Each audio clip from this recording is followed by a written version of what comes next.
जय श्री राधे कृष्णा मेरे प्यारे मित्रों आप सभी का हमारे यूट्यूब चैनल पर हार्दिक स्वागत है।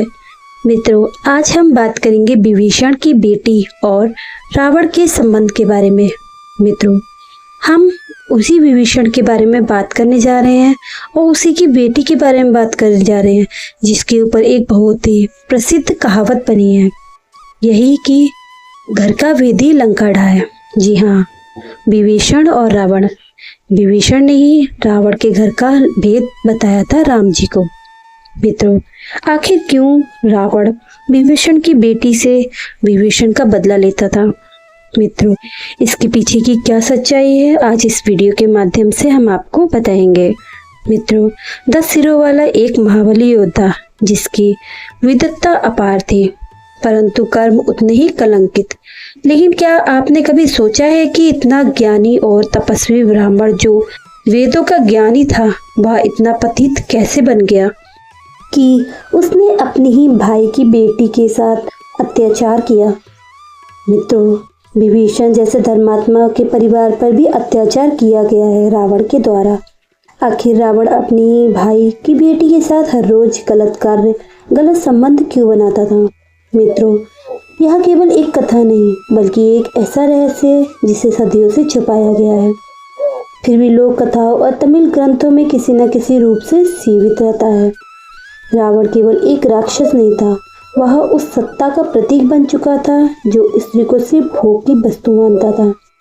यह प्रश्न केवल शरीर की प्यास का नहीं बल्कि उस मानसिक प्रकृति का है जो शक्ति के मद में चूर व्यक्ति से क्या क्या करवाता है। जब एक भाई धर्म के मार्ग पर चलता है और दूसरा अधर्म के नशे में चूर हो जाता है, तब भाईचारे की मर्यादा, नारी की मर्यादा और स्वयं मर्यादा क्या होती है? इस प्रश्न का उत्तर हम इसी वीडियो के माध्यम से देंगे आपको। रावण एक ऐसा नाम है जिसे कोई केवल राक्षस कहकर ही नहीं समझ सकता, वह शिव का उपासक भी था, यह भी समझ सकता है।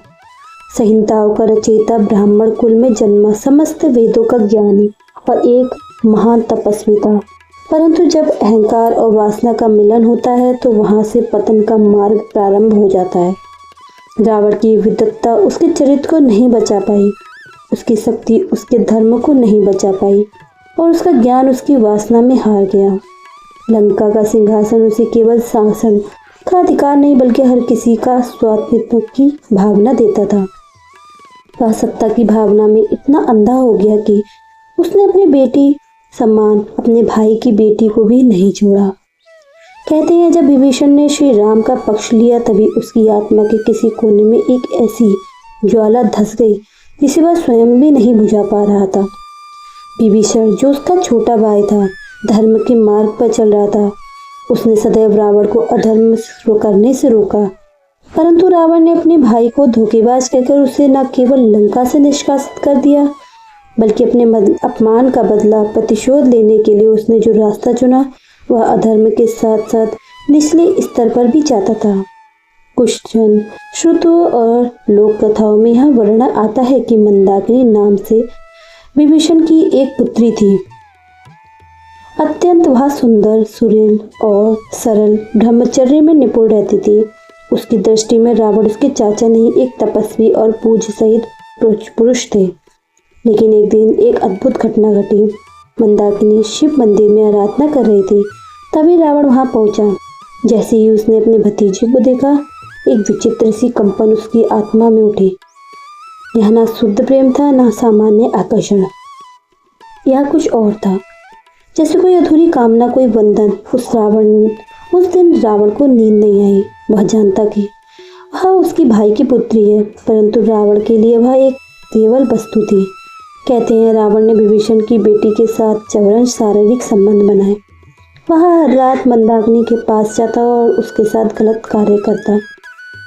उसके साथ गलत कार्य करने के साथ साथ वह अपने भाई की बदला लेने के लिए भी उसके पास और गलत कार्य करने को जाता। विभीषण यह सब जानता था। वह जानता था कि रावण की हरकत केवल उसके शरीर को नहीं बल्कि उसकी आत्मा को घायल कर रही है। वह स्वयं को दोषी मानता था कि उसे धर्म का साथ देने के लिए अधर्म के खिलाफ खड़े होने का निर्णय लिया। उसकी कीमत उसकी बेटी चुका रही है, पर विभीषण डगमगाया नहीं। उसने केवल एक ही मार्ग चुना, प्रभु श्री राम की सेवा। उसे विश्वास था कि एक दिन अधर्म का अंत जरूर होगा। मित्रों, यह कथा हमें यह सिखाती है कि केवल शक्ति, विद्वता और पूजा से व्यक्ति का महान नहीं बनता, बल्कि महान वही है जो मर्यादा में जीना चाहता है और जीता है, जो धर्म का सम्मान करता है, जो स्त्री को देवी के रूप में देखता है, वस्तु के रूप में नहीं। मित्रों, रावण का अंत इसलिए ही हुआ क्योंकि वह सीता को छू नहीं पाया, क्योंकि सीता आत्मा थी और पाप आत्मा को छू नहीं सकता। उसने विभीषण की बेटी को अपमानित किया, लेकिन वह स्त्री आहत होकर भी शांत रही, क्योंकि उसके प्रतिकार नहीं, सहनशीलता से अधर्म को परास्त करने का मार्ग चुना।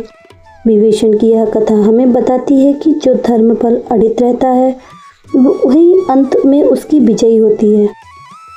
और रावण की यह कथा हमें यह समझाती है कि किसी भी पुरुषार्थ, किसी भी तपस्या और किसी भी बल का कोई मूल्य नहीं होता अगर वह वासना और प्रतिशोध के साथ मिल जाए। मित्रों, तो यह थी आज की वीडियो में रावण, विभीषण और उसकी पुत्री मंदाकिनी के बारे में। मित्रों, आप सबकी राय क्या है इस वीडियो के माध्यम से हमें कमेंट बॉक्स में ज़रूर बताइएगा। मित्रों, आप सभी का दिन शुभ हो, रात्रि मंगलमय हो। हर हर महादेव।